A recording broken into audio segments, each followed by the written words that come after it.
দেখো বন্ধুরা, ভাই কিচেন থেকে মাছ চুরি করতে গিয়েছিল, সেটা ক্যান্ডি দিদি দেখে ফেলেছে। সেই কারণে ভাইকে এত বকাবকি করছে।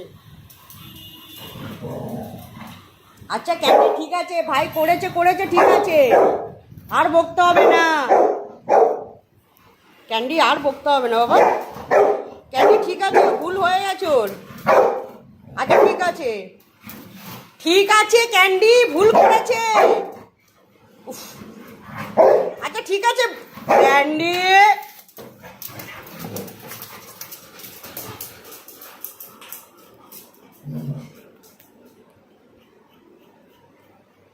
ছাড় ক্যান্ডি, ভুল হয়ে গেছে তো। ও তো ভাই তো বলেছে আর যাবে না ক্যান্ডি।